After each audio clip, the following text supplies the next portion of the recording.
Let's start with the Danish Girl and Eddie Redmayne. Yeah, no, January is one of my favourite months because we tend to get all of those films that are going to be up for Oscars and BAFTAs and all of the other awards ceremonies. All tend to come out in January and February. So if you are really into your more story-driven films, January and February is really the time to go. And we're going to start off with the Danish Girl. Now, this is a remarkable true story of a man who became a woman for the first time ever and actually went through that transgender operation.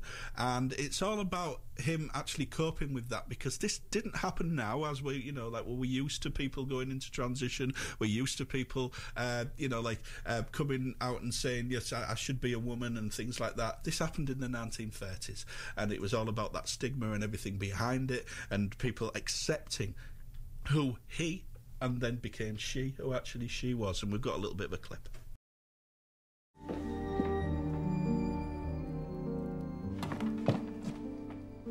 God, you're saved. Where did it go well? Tell me, how was it? You'd know if you'd been there.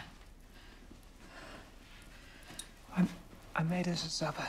You should have come. It's a little sort of celebration. This is not how it goes. We do these things together.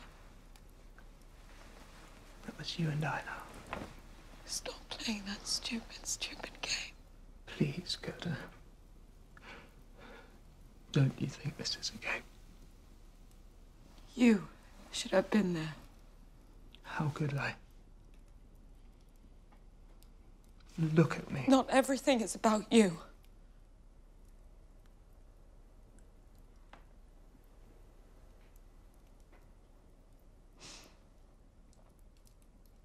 I need to see Einar.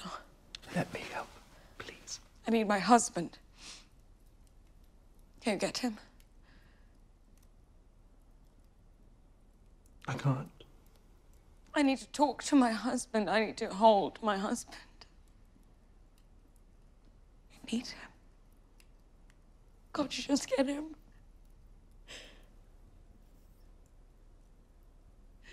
Can you at least try?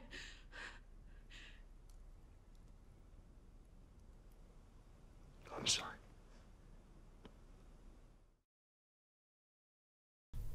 So that was Eddie Redmayne and Alicia Vikander, and they play. Well, he becomes a lady called Lily, and that was his actual wife, because he was actually married at the time, and she was very accepting of what he became. And it's all about their love story and that parting of the waves of their marriage, for her to continue on being an artist and her to discover what it was like to be Lily. And it is a fascinating story. Some of the absolutely stunning performances. Eddie Redmayne, who won the Oscar, of course, last year for The Theory of Everything. I think he's probably going to be up for another nomination this year, because it's again a superb performance. But it's a very cause I like to when it's a true story, I like to read into things and have a look at the background. And they did miss quite a lot out. Tom Hooper, who's the director of The King's Speech and Les Miserables, it's basically skated around some of the issues, because she was Lily, a pioneer for the rights of transgender people back in the 1930s, and they didn't really push that. It was all about the transformation and him becoming her. But it is a fascinating story. As I say, it is a little bit of a loose adaptation of the real story, which I think was just as powerful as what actually is portrayed on screen. But a big 4 stars for me, because again, if you want to go and see what quality acting, please go and see this, because it is a fascinating film.